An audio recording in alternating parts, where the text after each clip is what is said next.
ولبرزان جاركدن سرنجتان راكشن بو عمقي استراتيجي باشوري كردستان اويش كركوك لدير زمانه وعمقي استراتيجي باشوري كردستان ببي چاره سرکردنی کشی کرکوک برا کردن لکرکوک به تسلیم کردنی کرکوک به تهمیش کردنی کشی کرکوک بوی کشی کرکوک کو کشی کی ساخنی زورگرم لبغداد تعاملی لگل نکرد و کوچون چندین شورشی کردستان لباشوری کردستان لسر کرکوک مساومه نکردوه شورشکانش کستنیان هداوه کرکوک خوتا نزانن ببی کرکوک باشوری کردستان اونده اهمیتی جیوسیاسی جیو اکونومیک نامنه لبروا کرکوک عمقی استراتیجی کردستانه بگمان بجگل کرکوک ناوچه کردستانیکانی دروی اداره هریمی کردستان که تقریبا نیوی باشوری کردستانه طبعا استا سرنجتان راکشم هو چرخی 21 که چون لچرخی 19 لسردمی مدحت پاشا سردمی امپراتوریت عثمانیه و کاتا پروسه تعریب کردن لکرکوک دست پی کردوه فیصل بگمان ملک فیصل یکم لسال 1930 کرکوک علم عراقی هلگرد به حویجه و که حویجهش ناوچه کردستانی کانه تعریبی دست پی کرد ل63 و لسر حرس قومیه کان بحثیه کان استاش لم سردمه پروسه تعریب کردن لکرکوک زور بشویه که سیستماتیک تر لجر سقف پارلمان عراق زورین سیاسی شیعی بالا دست بکاردنه لکرکوک جبهه دکرد طبعا هموتان دبین روزانه او تابلوی لسرگران بگمان حتی لپلکانه بروانا کم هیچ کردی او تابلوی ببینه دلی آزار نخوا فرمون استاش او عربانه هاوردن لباشور و لناوراست عراقان هوان زور تینون که بین لسر مال و ملکی کردانیشن هاتون لاوی طبعا اوی زور مترسی داره سپای عراق حشدی شعبی پلیسی فدرال همو یکی کانی چکدار عراق لپش اواندان ایا نوید کردر کن لوی زویزاری کرد بگمان داگیر کن اما لروی دین و لروی همو یاسا و رساکانی عرض و آسمان و قبول کراونیه بلام دین هموشان مسلمانن هموشان متدینن دین خاکی خلکی کی تر بزوری داگیر دکن طبعا هولی کی جدی های لپارلمان عراق لجنه پنکین راوه که بو چاره سرکردنی پرسی امناوشانه خطره کی زوری لسره که چی لبغداش همو بیر کرده و هموش تکان لموچه کو کراوتوه خریکه خاک من دسته چی دکتور محمد خورشید برپرسی لقی دوی پارتی دموکراتی کردستان لکرکوک لاستودیو میان منه لگل بریس جوان روش بیانی سروکی لجنه ناوچه کردستان یکانی دروی اداره هریمی کردستان طبعا پیشتر دسته دروها بوا وزارتی حکومت هریمی کردستان تایبن ناوچه کشل سرکان هبوا لهمان کادا رسول رؤوف برپرسی ملبندی کرکوکی حزب سوسیال دموکراتی کردستان لکرکوک و لگل منه بارزان بخیرات نیمیانه کان دکم سرنجتان راکش اما پرسه کی زور گرنگه بو ایمی کرد لبروا ببی کرکوی باشوری کردستان اهمیتی اون دنامنه اما رای چاودیره کان طبعا بردوامش للايان بغداد و لکرکوک و لیمان ددره بله طبعا هولم دا لپارلمان عراق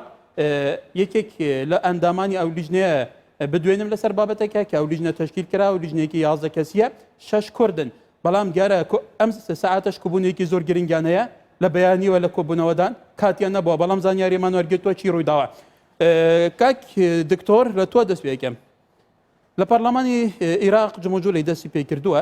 لجني بيك هنراوا 11 كسينا شش كردن بوچونيتي چاره سركدني راوشي كركو بتايبتي بالكانا وسرگران ودوبزو او منطقه اميدت هي ام لجنه بتواني تبكى سپاس بۆ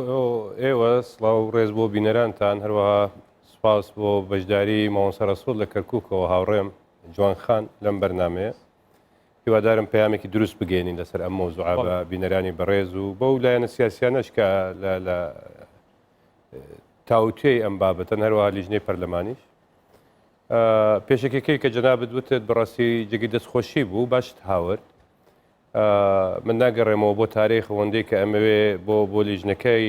پەرلەمانی و بۆ بینەرانی بەڕێزی ئێوەش باس بکەم کە دوو قەراری مەجلیسی قیادەی سەورەی لە ناوچوو هەیە قەراری 489 و قەراری 617 کە هەردووکی لە ساڵی 1970 دەرچوو دوای ئەو شەڕی حرس قەومی کە جەنابەت لە شەستەکان باست کرد هاتن هەموو گوندەکانی کەرکووکیان سووتان ئەم دوو قەرارێکی زۆر زاڵمانەیە کە زەویەکانی کە بڕیار درابوو لە بەتایبەتی ئەوانەی تایبەتن بە گرێبەستی کشت و کاڵی لە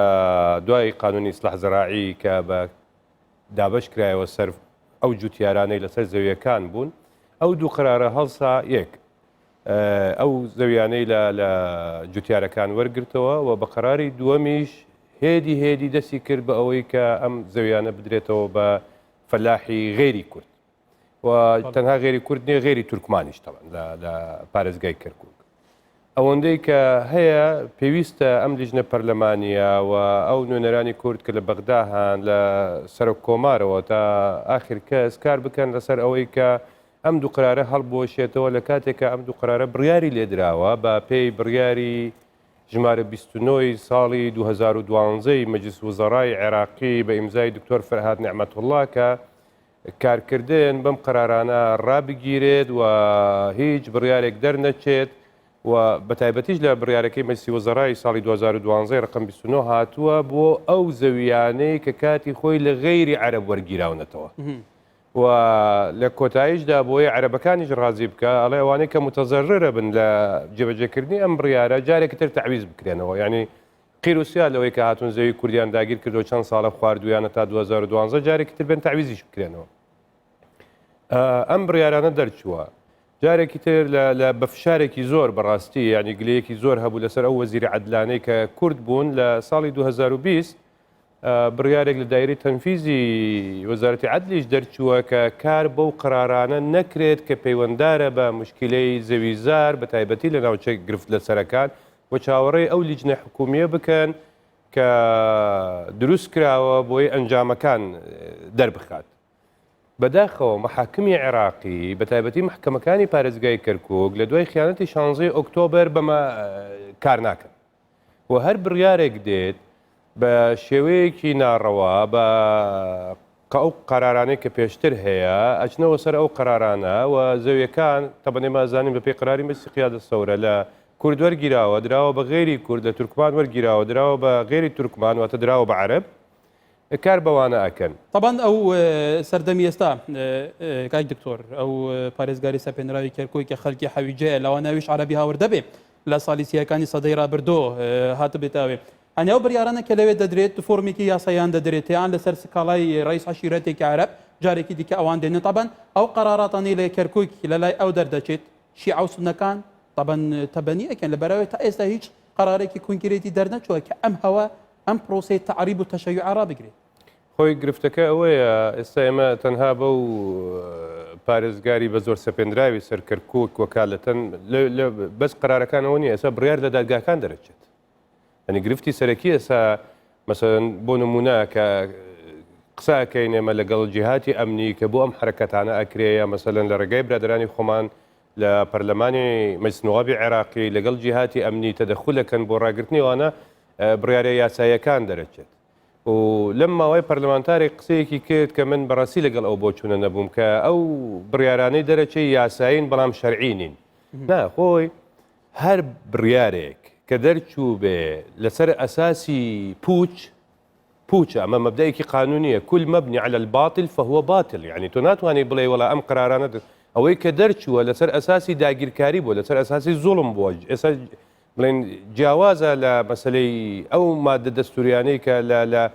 مادەی 16 تا مادەی 46 دەستوری عێراقی لە مەجالی حقوق و حڕیاتی ئینسانە هاتووە دژی ئەوانن بۆیە ناکرێ ئەمە بڵێن بۆیە ویستم یعنی لە جوابی پرسیارەکەی لیژنەکە بڵێم من ئومێدوارم ئەو شەش کوردەی کە لە لیژنەکە دانراون توانای ئەوەیان هەبێ ئەو 5 ئەندامە عەرەبەی کە لەگەڵیان دانراوە قەناعەتیان پێ بکەن بە هەر شەش کوردەکە 5 عەرەبەکە قەناعەت پێ بکەن ئەگەرنا ئەم لیژنانەی کە لە عێراق دروستەکرێ هەر بە دردی لیژنەکانی پێش خۆیانە چن خۆ چەندین لیژنە لەسەر کەرکووک دروستکراوە لەسەر ناوچەکانی مادەی 140 لیژنەی مادەی 140 دروستکراوە خۆ ئێمە هەمومان لە بیرمانە کاتێ هادی عامری ڕئیسی لیژنەی مادەی 140 بوو حەنان فەتلاوی خۆی هاتە سەر شاشەی تەلەڤیزۆن وتی بەڵێ من لە لیژنەی مادەی 140 بوو من نەمێشتووە ئەم مادەیە جێبەجێ بکری ئەنی بە ئەم لیژنەیەش بە دەردی لیژنەکانی ترە چێ بۆ چونکە عەقڵیەتی دەسەڵاتی عێراقی هەمان عەقڵیەتی پێشووە نەگۆڕدراوە بەڵێ کاک دکتۆر طبعا مەبەستمە بچمە کەرکووکیش واقع حالی کەرکووک بزانم دواتر لەگەل جوانیش طبعا لەسەرم قسەیەکەین بەڵێ کاک ڕەسوڵ طبعا تۆ لە کەرکووکی لە ناو کەرکووکی ئازانی لە کەرکووکی ڕوودەدات بە تایبەتی ئەو ناوچانەیە کە ئێستا پرۆسەیەکی تعریبی زۆر مەترسیدار دەستی پێکردە لە بەرچاوی ڕایگشتی طبعا لیژنەیەک تشکیل دەکرێت وەکو دکتۆری شوتی ئەم لیژنەیە زۆربەی کوردن تیا ینی 6 لە کوی 11 کەس 6 کوردن تێدا ئەو کوردانە کە بە دەنگی ئەو کوردانەی لە کەرکووکەوە هەڵبژارن بۆ پەرلەمانی عێراق پێت وایە ئەم لیژنەش بە دەردی لیژنەکانی تر بڕوە ئەن فعلا ئەمانە ئیرادەیەکی بەهێزیان تیان کێشە چارەسەرکەن سەرەتا سڵاو بۆ براو هاوڕێ خۆشەویستم دکتۆر محەممەد و جوانخان لە بەرنامە هەروەها سڵاو بۆ بینێرە خۆشەویستەکان. دیارە ئەو وەزعی ئێستا لە کەرکووکە گوزەرەکات وەزێکی زۆر بڵین نادەستوری و هەموار و نائاساییە. ئەوەی کە ئێستا بەشە یاسایەکەی بەڕێز دکتۆر محەممەد ئاماژەی پێدا بەوردی ئەو یاسانی کە لە ڕابردووە لەسەر کەرکووک دەرچوو کە چەند بەبێ قانونی و بەهۆی زەبری هێزەوە توانراوە بیسەپێنە. من قسە لەسەر بۆرە ناکەم، قسە لەسەر ئەو بواراکەم کە ئێستا لە کەرکووکە گوزارێت کەرکووک بە چه بوارێکی سەربازیایە. بۆ نمونە کە ئێستا لە کەرکووکە فیرقەی هەشتی سوپای عێراق ڕۆڵێک ئەبینێت، لە هەمان کاتا شۆرتەی فدرالیمان هەیە لە ناو مەتاری کەرکووکە ڕۆڵێکی ترەبینێت، لە هەمان کاتا حەشدی شەعبیمان هەیە بەجیا ڕۆڵێکی تایبەت کە بە خۆیان نەبینێ. ئەمانە هەر یەکە و بە مەبەستێک و بە شێوەیەک لە شێوەکان بەپێی ئەو دەسەڵاتی کە خۆیان هێنە لە بەغاوە ئیشی لەسەر ئەکەن بۆی کە بتوانن زۆرترین نفوسی خۆیان و زۆرترین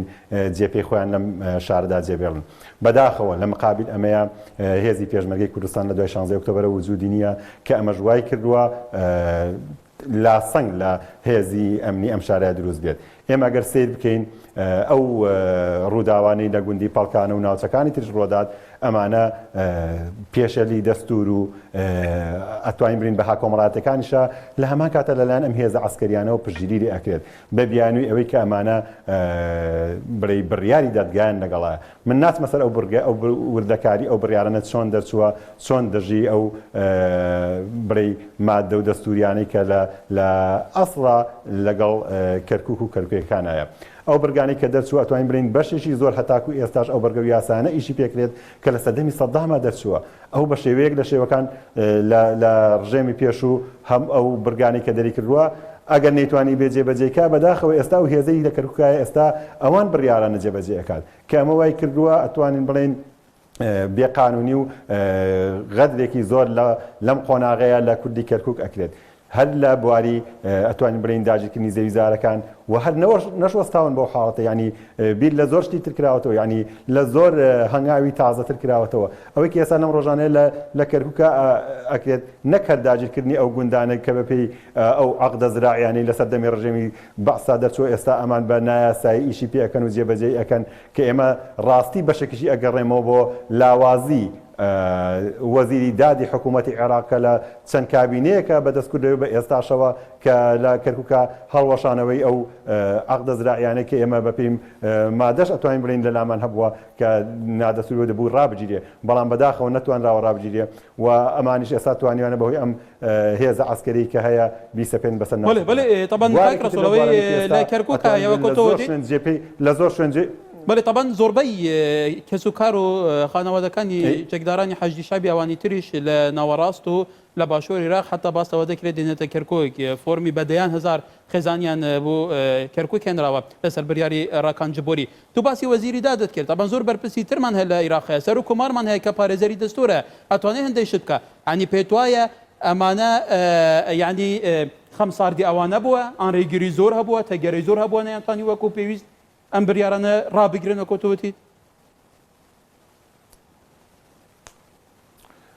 یەکێک لەو حاڵەتر پێش بچمە سەر ئەم خاڵە ئەوەیە کە ڕاستی ئێستا لە کەرکووکە جۆرێکی تر لە تعریبەیە ئەویش کە بەشیعەکردنی ناوچەکانە. بۆ نمونە لە زۆر ناوچەی دەوروبەری کەرکووک لە نزیک مەتار لە شوێنەکانی تر گومەزێک بە ناوی ئیمامێک لە ئیمامەکانی شیعی دروستەکەت و زەوی و زاری دەوروبەری ئەوە بە ئەتوانین بڵین تاپۆیەکان لەسەر بڵێ چۆنەڵی هینی شیعەکان کە ئەمەش جۆرێکە لە داگیرکردن. ئەوەی کە باست کرد بەڵێ ئێستا لەم کاتەیە دوو هەنگاو هەیە، یەکەم لە ڕێی فۆرمی خۆراکەوە ئەتوانین بڵین چەندەها خێزان لەم کاتەیە نەقڵکرێتە سەر کەرکووک بە بەڵگا من لە لامە لە ماوەی 3 مانگە زیاتر لە 600 خێزانی عەرەب لە ناوچەکانی تکریت و مووسڵ و دیالە و بەغداوە بەتایبەت لە پارێزگاکانی باشووریش عێراق هاتوونەتە ناو کەرکووک. یەکێکی تر لە خەتەرترین شتەکان کە من یەکێک لەو نووسراوانم لەلای ئێستا لە 25 نۆی 2020 دەرچووە بە یەک نووسراو 67 خێزان نفوسی نەقڵ کردوەتە کەرکووک. کەرکک کەمێچێکە لە خەتەریاتەکانی کە لەم قۆناغەیە نەقلکردنی نفوس بۆ ناوچە جێناکۆکان بە هەموو شێوێک قەدەغەیە بەڵام ئەمان دێن لەم کاتەشە نفوسی ئەو عەرەبانە نەقلەکەن بە بیانووی دامەزراندن لە حەشدی شعبی بە بیانووی دامەزراندن لە شەریکەی نەوت خێزانەکان نەقل نەکردو کەواتە تعریبکردنی کەرکک بە شێوەیەکی ڕسمی هەتاکو ئێستا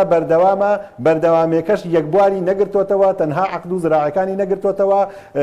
کۆمپانیای خۆراکی گرتوتەوە نفوسی گرتوتەوە خوێندنی کوردی گرتوتەوە بە شێوەیەک لە شێوەکان یەکێک لەو هەڵناوانەی کە من ئاگادارم بە شێوەیەکی نێنی پارێزگاری بە وەکالەت ئێستا بڕیارێکی دەرکردەوە بۆ وەزارەتی پەروەردەی حکوومەتی عێراق بە ئیجباری 25 قوتابخانە لە گەڕەکە کوردەکانە بە زمانی عەربی بکرێتەوە کە ئەمانە ئەتوانین بڵین پێشێلکردنێکی تەواوی هەم دەستوری هەم ئینسانی هەم پەروەردەییە لە ناوکە ئەمانە وای کردووە بەڕاستی ئەگەر بێت و سنووری بۆ دانەنرێت ڕێی لێ نەگیرێت ئەنجامێکی باشی نابێ بەنسبەت کەرکووک. بەڵێ طبعا ئەوە جێگای سەرنج بۆ بینەران ئەکید سەرکردایەتی سیاسی کوردستان ئەزانن لە کەرکووکی دۆگوزارێت و ئەزانن کەرکووک چەند گرنگیشە بۆ ڕۆژ بەڕۆ سیاسەتەکان تونتر دەبێ بە هاوازی خۆی ڕاکان جبۆری دێت ئەقلیەتێکی شوێنی تعامل دەکات عربەکان دێنێت کورد دەردەکات ئەو کوردانێ لەوێش ماون لەوانە شەڕێکی پیسکۆلۆژیکی زۆر خراپ بەرامبەریان دەکرێت مالیان وێران دەکرێت مەدرسەی کوردیەکان دادەخرێت بەڵێ طبعا مووقفی هەرێمی کوردستان بە تایبەتی پارلەمانی کوردستانیش مەبەستمە بزانم جوان ڕۆژبەیانی سەرۆکی لیژنەی ناوچە کوردستانیەکانی دەرەوەی ئیدارەی هەرێمی کوردستان کە تقریبا نیوەی باشووری کوردستان دەکات بەڵێ جوان خان طبعا تۆ بینی ڕەوشی کەرکووک چوونە ئەکید متابعی وازەکەش دەکەن یعنی چه هەوڵێکتان هەیە کە ئەمە ڕابگرن چه هەوڵێکتان هەیە کە لایەنە سیاسیەکان لە ڕێ پەیوەندەکانی خۆتان حتا لەگەڵ پەرلەمانی عێراق سنوورێک بام تعریبە مەترسیدارەدانێ. بەڵێ سلااوان لەبێ سلااو بۆ دکتۆر محەممەد و کاک ڕەسوول کە لە بەرنمەکە ئامادەن ئێمە وەکو لیژنەی ناوچە کوردستانیەکان لە پەرلەمانی کوردستان لەگەڵ جهەتی جێبەجێکار تەعامل دەکەین و لەگەڵ جهەتی چاودێریکردن ئەویش ئەنجومەنی نوێنەرانی عێراق لەگەڵ فراکسیۆنە کوردستانەکان ئێمە ڕۆژانە لە گفتوگۆداین و لەگەڵ هەرێمی حکوومەتی هەرێمی کوردستاناش دەستەی ناوچە کوردستانەکان دەرەوەی هەرێممان هەیە و هەروەها وەزارەتە معنیەکان لە حکوومەتی هەرێمی کوردستان ئێمە لە گفتوگۆداین وەکو پەرلەمان دانیشتنێکی تایبەتمان کرد بە ڕەوشی ناوچە کوردستانیەکانی دەرەوەی هەرێم بە تایبەت ئەو ناوچانەی کە ڕەوشیان زۆر خراپە لەوانە پارێزگای کەرکووکە شنگالە هەموو ناوچەکانی تریش وەزعیان خراپە بەڵام ئەم دوو پارێزگای بڵێن ئەم دوو ناوچەیە وەزعەکەیان زۆر خراپە و لە کەرکووک تعریبێکی زۆر بەردەوامە و دەرگای تعریب بەڕووی عەرەبە هاوردەکاندا کراوەتەوە لە دانیشتنەکەی پەرلەمان ئاماژەمان بە هەموو ئەو خاڵانە کرد لەگەڵ وەزیرە پەیوەندیدارەکانی حکوومەت و خۆشبەختانە دوای ئەوە ڕێکەوتنی شنگال کرا و هەروەها دوای ڕێکەوتنی شنگالیش دووبارە لەگەڵ وەزیری ناوخۆ لایەنە پەیوەندیدارەکانی تر ئێمە کۆبنەوەمان کرد کە ڕێکەوتنی تریش بە دوای شنگال دابێت بە تایبەت بۆ پارێزگای لەناو پەرلەمانی کوردستان لیژنەی زۆر هەیە بەسەسەکەم هەسیارترین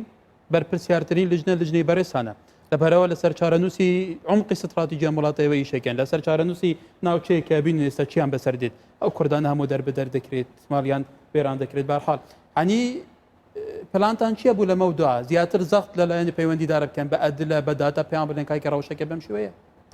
بەڵێ هەموو ئاگادارین کە ڕەوشەکە چۆنە ئێمە جگە لە لیژنەی ئێمە کە زۆر هەستیارە و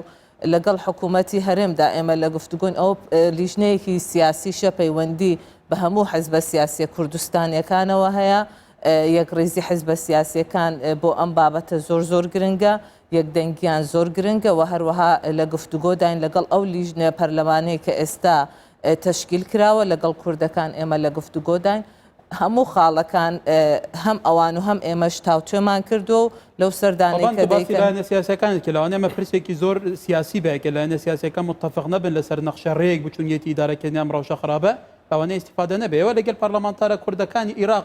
گفتوگۆتان کردووە گەلو کە ئەوانە ئەوەندە باسی موچە ئەوەندە ڕەخنە لە حکوومەت دەگرن بەشێکیان طبعاً هەر باسی کەرکووک نەماوە. بەڵێ بەداخەوە من جارێکی تریش ئاماژەم پێدا ڕاستە پرسی موچە و قوتی خەڵک زۆر گرنگە بەڵام خەریکە خاک و نیشتیمانمان بیر ئەچێتەوە لەبەر پرسی موچە و قوتی خەڵک بەڵێ گفتوگۆمان کردووە و بەردەوام لە گفتوگۆداین بەڵام پێم سەیرە تاکو ئێستا لایەنە کوردستانەکان بڵێن لە فراکسیۆنە کوردستانەکانی ئەنجومەنی نوێنەرانی عێراق بەداخەوە ئەوانیش یەک هەڵوێستنین هەمویان لەسەر پرسیە خاک و ناوچە کوردستانەکانی دەرەوەی هەرێم و ئێمە داوامان لێکردن کە دانیشتنێکی تایبەت بکەن بە ناوچە کوردستانەکان بەڵام تاکو ئێستا ئەو دانیشتنە نەکراوە بۆ احتیمامیان پێنەداوە پرسەکە زۆر بەجددی وەرنەگیراوە وە لیژنەیەکی مادەی 140 دکتۆریش ئاماژەی پێدا ئەو لیژنەیەکی کاتیش هەبوو لە ئەنجومەنی نوێنەرانی عێراق بە هەمان شێوە داوامان کرد کە ئەو لیژنە کاتیە کارا بکرێتەوە ئەویش تاکو ئێستا کارا نەکراوەتەوە. ولی دکتۆر طبعا تۆ بەرپرسی قیسەی پارتی دیموکراتی کوردستانی لە کەرکووک پارتی هێزی یەکەمە لە ئیدارەکردنی هەرێمی کوردستان گەورەترین فراکسیۆنی کوردستانی هەیە لە پەرلەمانی عێراق بێگومان خۆتەزانی لە شۆڕەشی شاخیشە پارتی چەند مساومە لەسەر کەرکووک نەکردووە چەند قوربانیشی بووداوە ڕەوشی کەرکووک ئێستا لە هەموو سەردەمی مەترسیدارترە لەبەرەوە کورد لە عێراق تەواجودی هەیە بەرپرسارەتی هەیە لەسەر عەرد خاکی بەدەستەوەیە هەنێوە چی دەکەن کە ئەم پرۆسە مەترسیدارە ڕابەسێنن بەس زانیاری دەدەنە ڕایگەشتی کێوازەکەوایە ئەن دەبێت بەجددی ئیش بکرێتە مازەوانە بێت ئەوەی کە واقع لەسەر پارتی دیموکراتی کوردستان وەکو جەنابیشت باس کرد یعنی ئەو قوربانیانەی کە پێویستە پارتی بەخۆی بدات لە پێناوی کەرکووک چێ لە سەردەمی شۆڕشی ئەیلول کە جەناوی بارزایی نەمر قوربانی بەخۆی و بە شۆڕشەکەیدا لە پێناوی کەرکووک و ئەو مووقفێک کە ئێستا پارتی وەریگرتووە لە دوای خیانەتی 16 ئۆکتۆبر کە تەنیا هێز بوو بەداخەوە وای لێ هات کە کەوتە ڕوبەڕووبوونەوەی عسکەریش لە بەرامبەر حکوومەتی عێراقی و سوپاسی هەموو ئەو لایەنە دۆست و نیشتمانیانە شەکەین کە لە کەرکووک لە هاو هەڵوێست بوون لەگەڵ پارتی لە ئەم مۆزوعانە بەڵام واقعێکی تاڵ هەیە ئەوەیە کە مووقفی لایەنە سیاسەکان لە کەرکووک لەوانەیە لە ڕووی ئەعلامیەوە بێنە سەر شاشە هەندێک شت بەڵام لە واقعی پشتی ئەوەوە شتی تر هەیە مەسەن بۆ نمونە ئێمە ئەگەدارین کە لایەنێکی سیاسی هەیە کوێ ئیمزای کردووە کە ڕاکان جوبوری تا انتخاباتی ئایندەی مەجلیسی محافظە نەگەم انتخاباتش وەکو محافظ هەر بمێنێتەوە یعنی ئەمە یەکێک لە گرفتەکانی ئێمەیە و کاریگەری زۆر قورسیشی ناوە لەسەر ئەم مۆزوعە ئێمە لە پارتی دیموکراتی کوردستان ئەوەندەی توانیومانە ینی هەوڵمانداوە بە شێوەیەکی قانونی و بە شێوەیەکی ئاشتیانە ئەو مۆزوعانە ڕابگرین بەڵام بەداخەوە حکوومەتی عێراقی ناچێتە پێشەوە مەسەن بۆ نمونە بە ئیمزای سەرۆکی لیژنەی قانونی لە مەجلیس نوابی عێراقی کە ڕێبوار هادی لە مانگی نۆی 2020 ئێمە بەڕسمی داوامان کردووە کە مەجلیسی نوابی عێراقی کۆ بێتەوە بۆ هەڵوەشانەوەی هەردوو قرارەکەی کە پێشتر باسم کردووە قراری 489 ئەمە لە مەجالە قانونیەکە لە مەجالەکەی تریش بەڕاستی ئەوەندەی کە توانیومانە چێ لە ئیتصالاتی دیپلۆماسی چ سیاسی هەتا ئیتصالاتی ئەمنی هەوڵی جددی خۆمانمانداوە لەگەڵ ئەو لایەنانەی کە دەستکاری ئەو مۆزوعانەکەن ڕای بگرن ینی غیابتان لە کەرکووک لەوانەوە جێگەی سەرنج بێ ینی گەل و هیچ هەوڵێکەیە هیچ زەمینە خۆشکردنێکەیە کە وەجارێکی دیکە بچنە کەرکووک تەواجدێکی مەیدانیتان هەبێت لە کەرکووک مەسلەی گەڕانەوەی پارتی بۆ کەرکووک مەسلە کاتە و مەسلە چارەسەرە پێش مدەیەک بەڕێز ڕێبەر ئەحمەد وەزیری داخلی پەیامێکی هەبوو لەو بابەتەوە من هەر بەوەندە ئیکتفاکەم کە ئەو توێتی بۆ چکە باشترە لێگەڕێن بۆ کاتی ئیعلانی مۆزوعەکە هەوڵێکەیە بتەکیید لە دوای 16 ئۆکتۆبرەوە هەوڵ هەیە نەگەوەی کە ئێستا هەوڵ هەیە بەڵام سەرڕای هەوڵەکان ڕێگریش هەیە یعنی ئەمە واقعەکە وەکو ڕێکەوتنی شنگال ڕێکەوتنەکە کراوە بەڵام ڕێگری لەلایەنە کوردیەکان هەیە لەلایەن عەرەبەکان هەیە لەوێ ڕێگری هەیە لەلایەن حەشتی شعبی و لە نێو حەشتی شعبیش بەڕاستی لەلایەن ئەو چەکدارانی پەکەکە کە ئێستا خۆیان بە حەشتی شعبی ئەناسێنن لە کەرکووک لە شنگال بەڵێ بەڵام لە کەرکووک وەزعەکە جیاوازترە تا بنێمە ئازانین ساڵی 2019 کە نزیک بووین لە لێکتێگەیشتن و واژۆکردن ئەو هەرایە دروست بوو لایەنە عەرەب و تورکمانەکان زۆر بە جددی هاتنە سەر خات ڕێپێوانیان دروست کرد خەڵکیان بەکرێگرت بۆ ڕێپێوان بۆی بارگەکانی پارتی چۆڵ نەکرێ بۆ پارتی و ئەگە ئێستا شەر هەموو شتێک بچێتەوە سەر ئیعلام و ئەم بابەتانە تەسەوریەوەکەین مەسەن بۆ نمونە لە مانگی دەی 2020 ڕاکان جوبوری نامەیەکی ئاراستەی حکوومەتی ئیتیحادی کردووە کە بارگاکان ڕادەچی پارتی نەکاتەوە تورکمانەکان بە تایبەتی سەرۆکی جەبهەی تورکمانی و ئەندامێکی تری جەبهەی تورکمانی کە ئەوێ بە مەسایلی توندبوون خۆی هەڵنێ و ببێت بە ڕئیسی جەبهە بە ناوی حەسەن تۆران ئەمانە یعنی بە توندی دیژی ئێمە ئەوەستن بۆیە ناکری هەموو شتێک ئێستا ئیعلام بکەین لە ئیعلامە بەڵام حکوومەتی هەرێمی کوردستان لە محاولەی جددیایە بەس گرفتێک هەیە کە هەم جەنابەت و ڕوژاندت هەم جوانخان و ڕوژاندی بەداخەوە یعنی ئێمە کۆمەڵی خەڵک لە ناوخۆی خۆمان و بە بەرنمەیەکی دروستیش لە بەغداوە مەسەلە نیشتیمانیەکانی خۆمان لە بیر چۆتەوە ئێمە هاتوین هەموو شتەکانمان کورت کردوەوە تەنها لە موچە ئەمە گرفتی ئەساسە. دکتۆر لەسەرەوەش مەبەستمە پرسیارە لێ بکەم بەڵام مەسەلەی ڕێککەوتن لەسەر کەرکووک تابان کەرکووک پرسێکی زۆر هەستکارە خۆتەزانی لە ناوەتەیەکە مەسەلەی هێلی 34 گۆرا بۆ 36 حتا وڵاتێکی زلهێزی دنیا وڵاتە زلهێز ئاقیمیەت دنیاکان لە گەلەوە بوون بۆ 36 تا بەناوانی چاودێری ڕەوشەکەزانن ئەزانن ئەمە چییە. کەرکووک ڕەوشێکی زۆر هەستکارە بەڵام بۆ پارتیش بە تهدید کەرکووک خاوەن پێگەیەکی خۆی تایبەت هەیە یعنی ڕێککەوتنی شنگال پێتانوانی ئەم ڕێککەوتنە هەوڵێک هەیە شۆڕکردنی ئەم ڕێککەوتنە بۆ کەرکووکیش بە پێ ڕەوشی کەرکووک ئەوەی کە هەیە بە هەمان شێوە بۆ خانەقین بۆ مەخمور بۆ کەرکووک بۆ هەموو شوێنەکان هەوڵ هەیە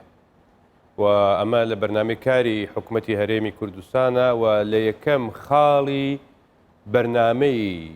گفتوگۆی نێوان حکوومەتی هەرێمی کوردستان و حکوومەتی ئیتیحادیە بە ئیمزای بە ئیمزای شخصی جەنابی کاک مەسرور بارزانی سەرۆکی حکوومەتی هەرێمی کوردستان خاڵی یەکەمی ئەم بەرنامەی ئەوانە واتە سێ خاڵە لەسەر گفتوگۆکان خاڵی یەکەم ئەم مۆزوعەیە کەواتە پرسێکە زۆر لەسەر بودجەنیە ئەو گوت و بێژانێ لە بینی حکوومەتی هەرێم و بەداخەوە ئێمە وامان لێ کردووە هەموو شتێکمان کورت کردوێتەوە ناڕازایەتی و هەموو شتێکمان کورت کردوێتەوە لە موچە بەڵام خۆکاتی خۆی کە ئەنفالەکراین موچەش هەبوو خۆکاتی خۆی کە کیمیابەرانی هەڵەبجە ئەکراین موچەش هەبوو کاتی خۆی کە پەلەمارەدراین موچەش هەبوو بەڵام ئەمە واقعەکی تاڵە مەسەلە نیشتیمانیەکەیە و ئێمە نابێ مۆزوعەکان لێرە ینی ئەوەی کە جەنابەت وتە لەسەر مەسەلەی عمقی ئیستراتیژی جیۆئۆکۆنۆمیکی ئەم نیشتیمانە خۆ ئەگەر کورد کەرکووکی بەدەستەوە بێ لەوانەیە ئیتر ئەو هەموو تەنازولاتی کە ئێستا ئیکەن بۆ حکوومەتی عێراقی و ئەو پەرلەمانتارە ناڕازیانەی کە پێیان وایە بە قوارەی هەرێم ئەسڵەن هەڵبوەشێتەوە ئەوانە هەر دروست نابوون وە کورد پێویستی بەوە نەبوو کە بچێ بەم شێوەیە هەفتەیەک دڕۆژ لە ناو بەغدا بێت و کەسیش جوابی نەداتەوە بەڕاستی. بەڵێ دکتۆر ئەوە پرسێکی گرنگە تەبان کاک ڕەسۆڵ ئێوە لایەنە سیاسەکان ئێستا ئەوانەی کە تاوەژدیان هەیە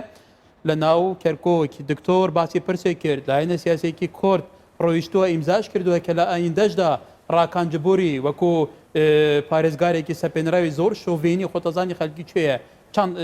سیاسەتەکانیش لە یەکە پێرەوەکە چوونە ئێوە لایەنە سیاسەکان بە تایبەتی لایەنە سیاسە کوردستانیەکان کە تاواژدتان لە کەرکووک هەیە واقعەکە دەبینن بۆ ئەم شتانە قبول دەکەن.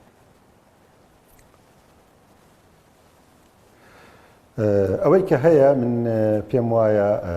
لە ڕووی دەستور و یاساییەوە تاکو ئێستا زۆر بەجددی ئیش لەسەر کێشەکانی ناو کەرکووک نەکراوە بەڵێ ئەوەی دکتۆر باسەکات وایە توانین برین لایەنێک لە زۆر بوارە لەگەڵ پارێزگار لەگەڵ لایەنە سیاسیەکان لەگەڵ عەسکەرەکان ڕێکەوتن ئەکات ئەم ڕێکەوتنانەش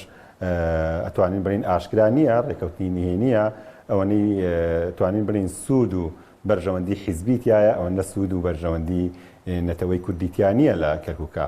بەڵام ئەوەی کە من مەبەستمە لێرەیە هەم بە ئێمە وەکو حیزبی سۆسیالیست و دکتۆریش وەکو پارتی دیموکراتی کوردستان و هەموو حیزب و لایەنەکانی تریش بەرپرسیارەتێکی مێژووی گەورەمان لەسەر شانە کە لەم قۆناغەی ئێستایە حکوومەتی فیدراڵ بە هەموو باڵەکانەوە بە هەموو مەزهەبەکانەوە تەبعاً کە دێتە سەر کەرکووک شیعە لە نای خۆیان چەنەها باڵن بەڵام لەسەر کەرکووک کۆکن کە دژبن سونەکان بە هەمان شێوە کۆکن لەسەرەوەی کە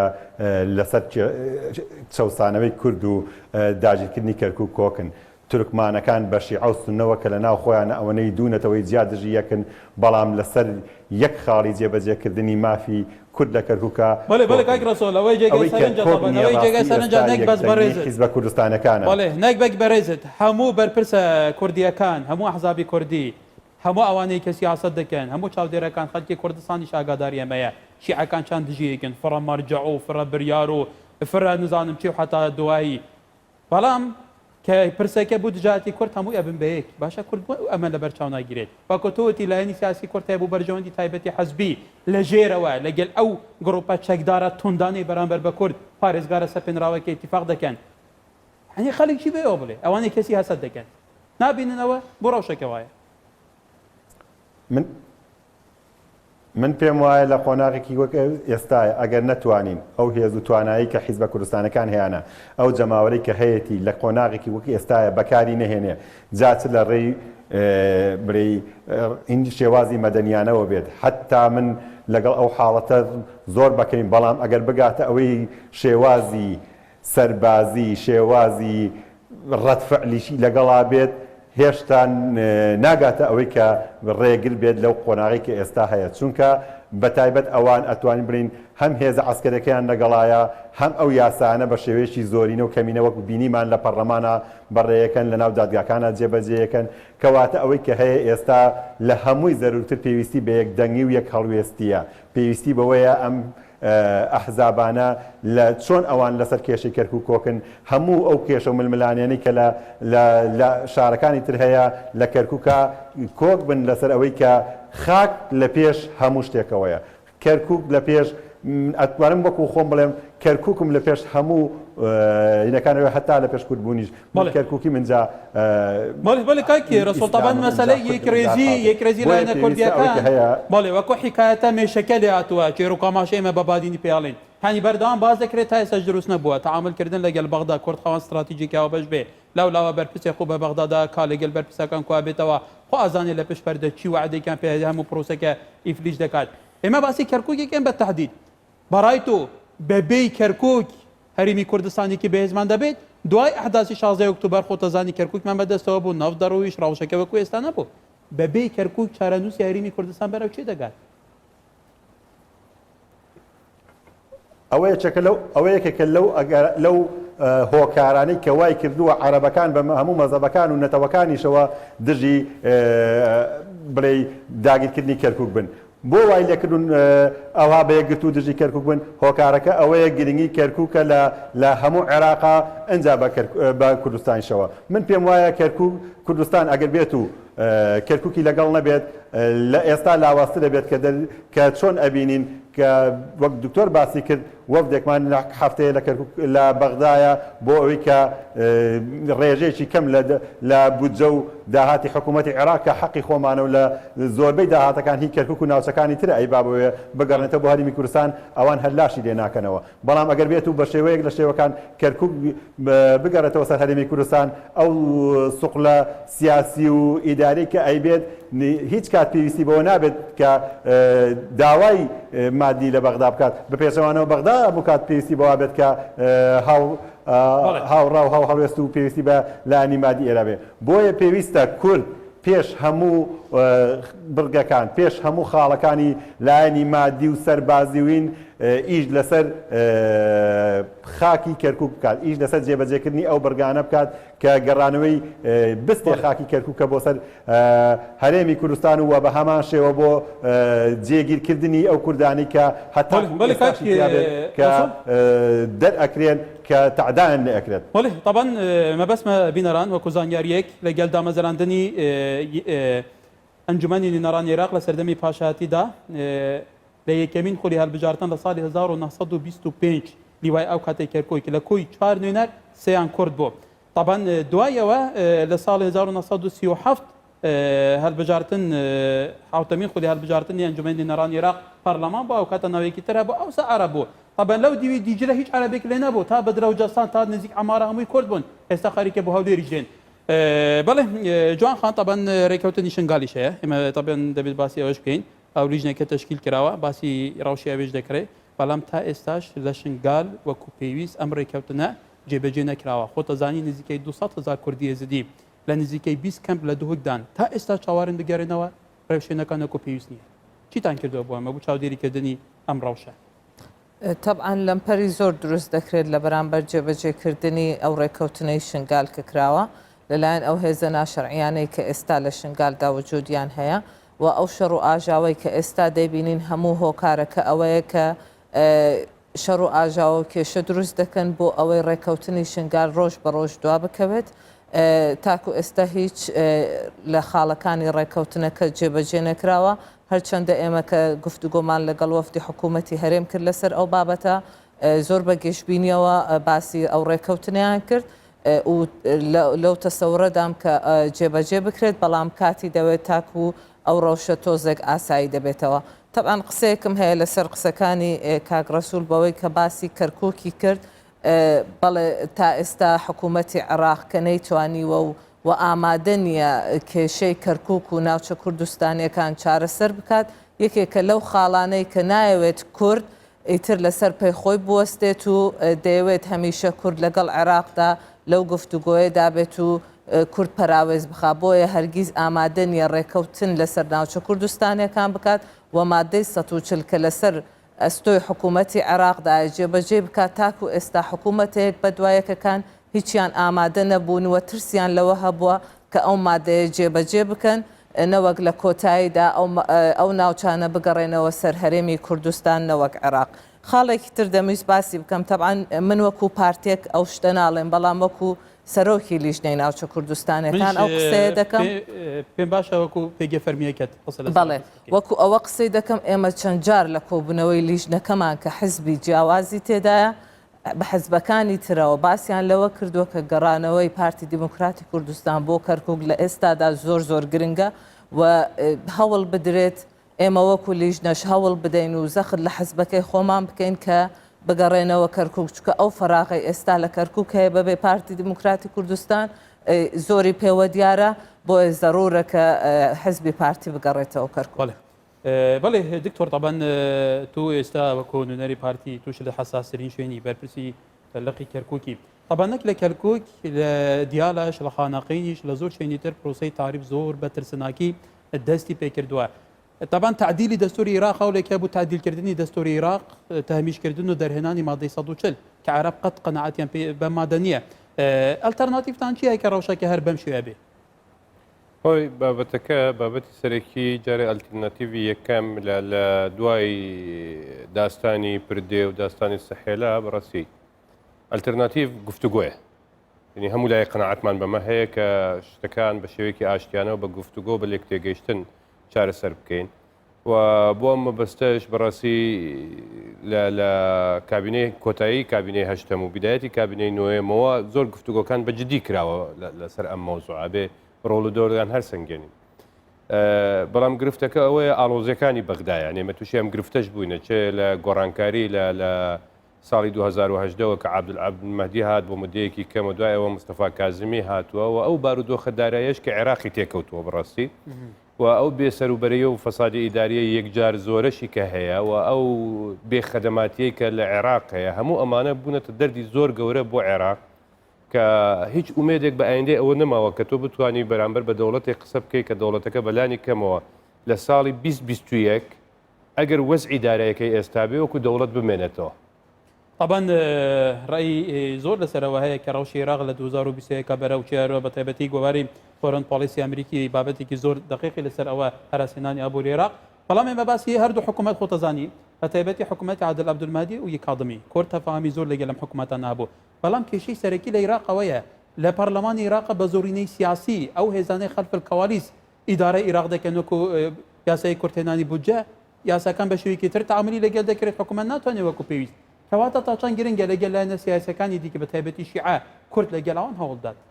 خۆی گرفتێک هەیە بڕاستی یعنی ئێمە بێ بزانین ئەمە تەنها لە مەجلیسی نوابی عێراقی نییە کە شیعە باڵادەستە و بەو شێوەیەش کارەکە لەدا حکوومەتی ئیتیحادیشە شیعە باڵادەستە و هیچ ڕیز وزرایەک ناتوانێت بەبێ قسەکانی شیعە هیچ شتێک جێبەجێ بکە. میسالێکی زۆر سادە دێنمەوە کاتێک ئەحمەد تەلال دێت سەر شاشە ئیشارەتێکی بچووکیدا بە فایلی کوشتنی هاشم هاشمی چالەکوان یەکسەر هەڕەشەی لێکراوە بە پەلەپەلی استقالێ کرد و ڕایکی ڕۆی. یعنی ئەمە واقعەتێکی تاڵاکە لە ناو عێراق هەیە. ئەم دوو ڕێز وزرایی دواییش کە هاتوون هیچ کامیان ئەو پشتیوانی پەرلەمانیان لە پشت نییە کە بتوانن خۆیان ئەو شتانی کە ئەیانەوێت لە ناو مەجلیسی نوابێت جێبەجێ بکەن. بۆیە ئێمە ئەزانین بە تایبەتی ئەم نیزامی ئینتیخابی ئەم جارەی کە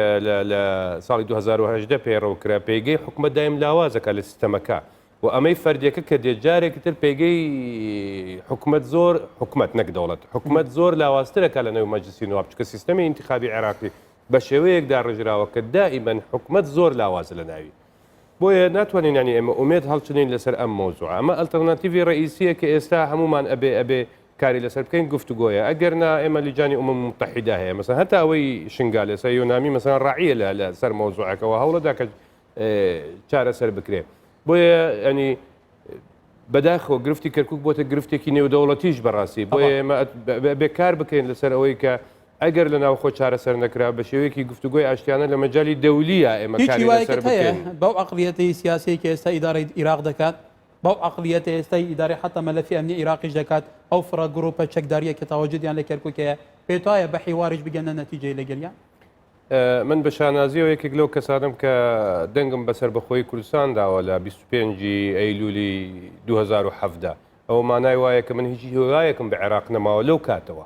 بۆیە ئێستا هیواکان زۆر لاواازتر بووە لە ساڵی 2017 کە ئێمە دەنگماندا بە ڕفراندۆمی سەر بخۆی ئەنی عێراق بە ئیفتخارەوە ماوەسە ڕسوڵ ئەگەر لە یادی مابێ بە ئیفتخارەوە کەرکووک بەرزترین ڕێژەی دەنگی هێنا بۆ سەر بەخۆی لە زۆر لە پارێزگاکانی کوردستان بەشتەختیمان کە لێرە ڕاست بوو. وەڵێ دکتۆر طبعاً لە کەرکووکی شاو ڕەوشێک کە لە ناوچە جێناکوکیەکان تعریب و ئەو سیاسەتە زۆر توندێک کە لەوێ جێبێجێ دەکرێت حتا لە کوردستانیش لەسەر ئاستی طبعاً کورد خاوەن مەکینەیەکی ئێلامی زەبەلاحیشە لەسەر ئاستی ئێلامیشە و پێویستی احتیمام پێ نادرێت لەسەر ئاستی کۆڕۆکۆبوونەوەکان حتا لە پەرلەمانی کوردستان بوو ئیجتیماعیەکی بە پەلە ناکرێت لەسەر ئەوەی کە بوونمونە لە پەلقانە و لەسەر گەران لەو منتەقە بەڕێوەچێت تا چەند گرنگە کورد ئەو مەلەفە بکاتە مەلەفێکی لە پێشینەی خۆی ئیشی لەسەر بکات. من شایدی بۆ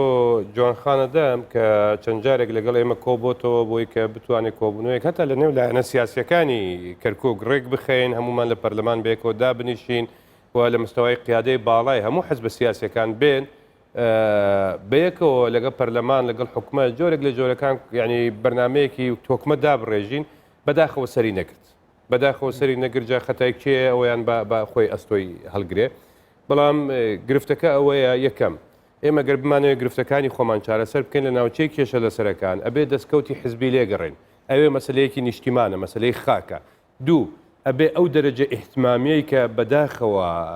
ئەکرادی عەرەبزادە لە بەغدا بە تایبەتی لە مەجلس نوابی بەغدا دروستیان کردووە تەنها لە مەسلەی موچە و ئەوانە ئەوە هەڵگەڕێنینەوە مەسلەی خاک مەسلەی نیشتیمان مەسلەی ئایندەی ئەم هەرێمە مەسلەی نەوەی داهاتووی ئەم هەرێمە نەوەکانی داهاتومان ئەمانە بکەینەوە ئەساسی کاری خۆمان و ئیشی لەسەر بکەین و یەک ریزی و تەباییەکە دروست بکەینەوە و ئەم یەک ریزی و تەباییەش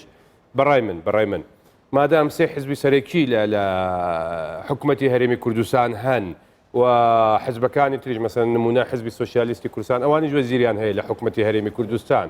و لایەنەکانی تر لە نەتەوەکانی تر هەن و لە پەرلەمانی کوردستانی زۆربەی ئەو حزبانەی کە توانیویانە دەنگ بێنن هەرکەس بە پێی ڕێژەی خۆی لە نێو پەرلەمانی کوردستان هەیە مادام ئێمە ئەم دوو مؤسسە سەرەکیەمان هەیە و شوێنێکی ترمان هەیە بە ناوی سەرۆکایەتی هەرێم بین فایلەکە بە دروستی بخێنەوە بەردەستی ئەوان وەکو کاک ڕەسوڵ ئیشارەتی پێدا هەر بابای مەسوول لە پشتەوە خۆی نەچێ کۆبوونەوەیەکی پشت دەرگا داخراوەکان بکات و کەس نازانێت لەوێ چی کراوە دوای مودەیەکی زۆر ئەم جای مازایەن هەندێک نەتیجە سلبیەکان دەرەکەوێت بەڵێ هەندێک ئیمزا کراوە هەندێک واژۆ کراوە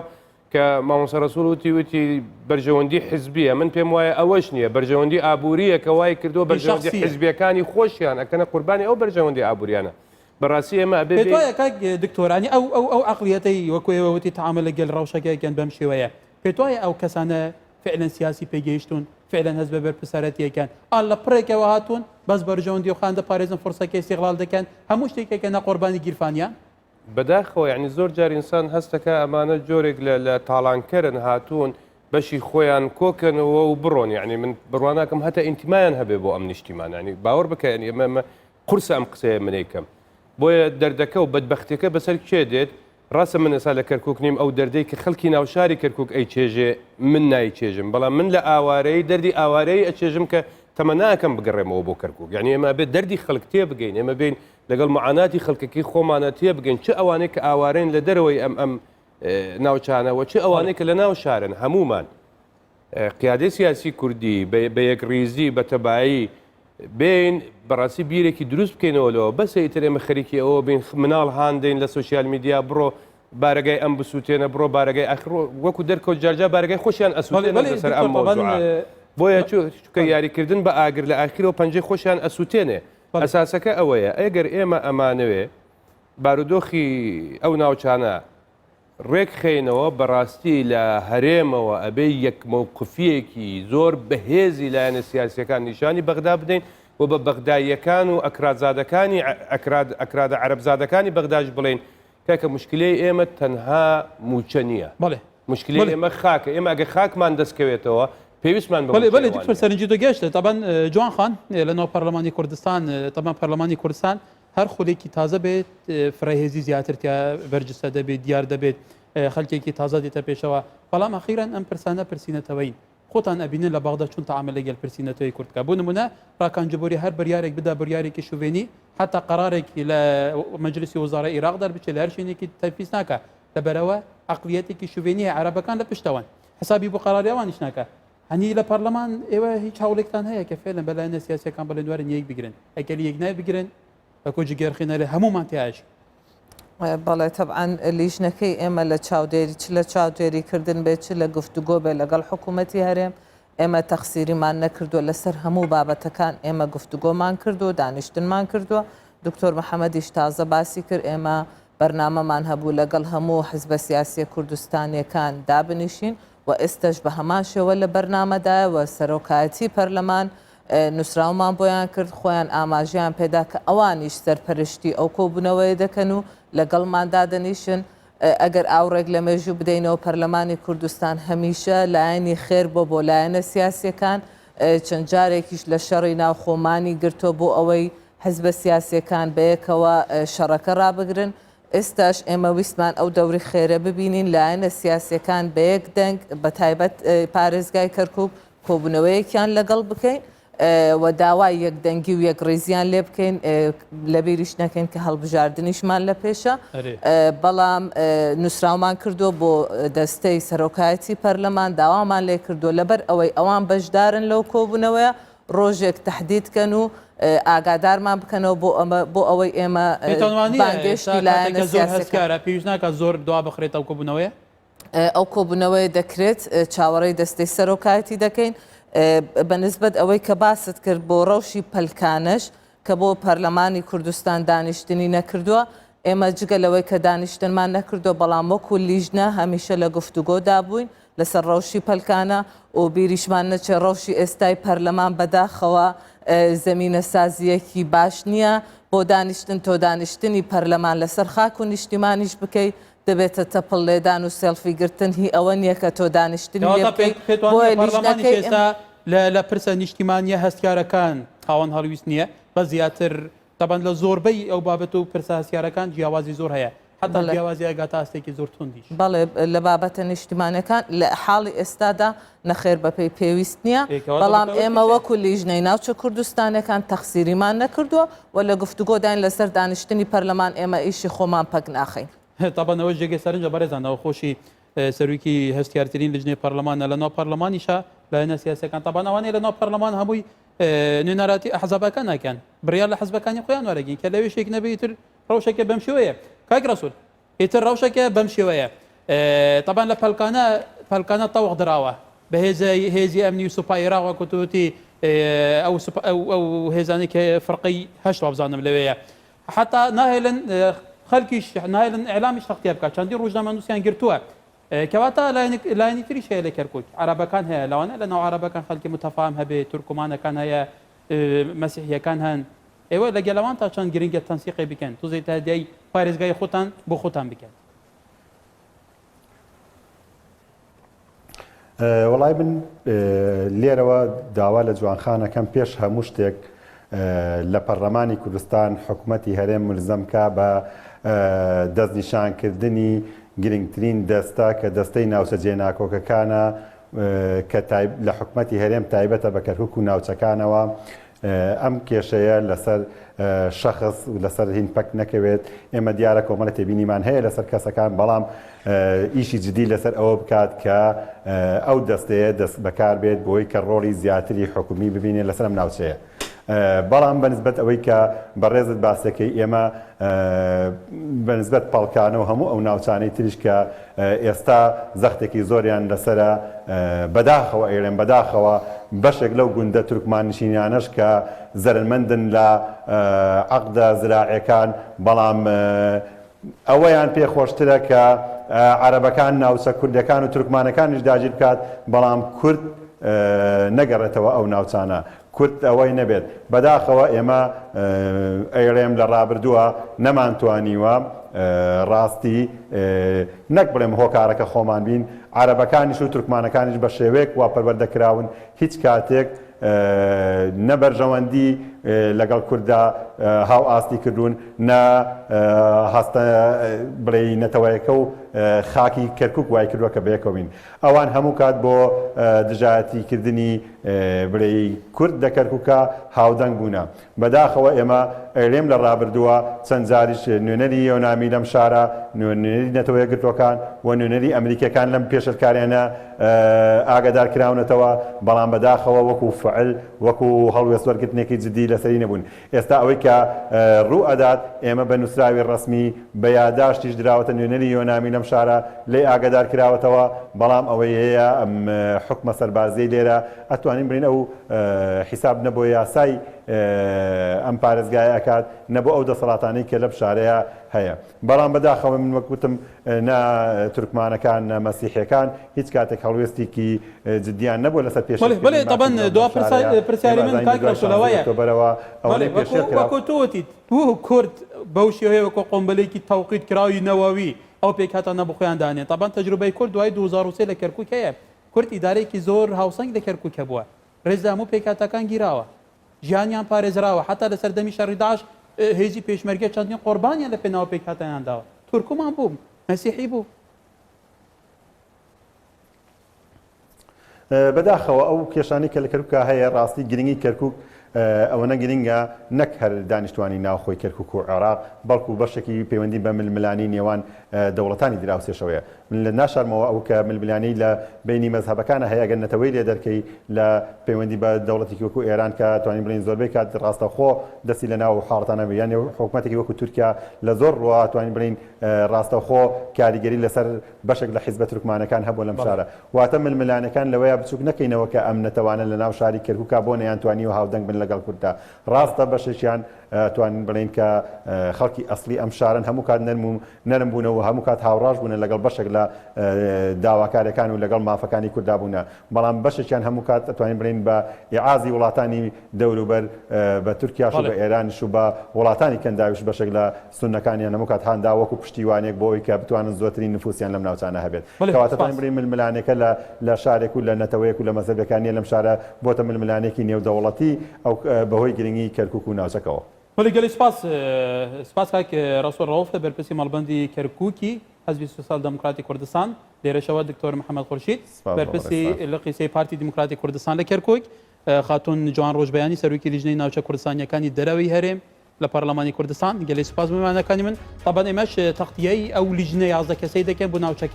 ناوچەکەشە لەسەرەکان بزانی چی دەکەن بزان ئەم جارە ئەتوانن بڕیارێکی کۆنکرێتی دەربکەن ئەو پرۆسە تەعریب و تەشەیع و ڕاگواستنەوە ڕابگرن متابعی دەکەن بەخێر و خۆشی دار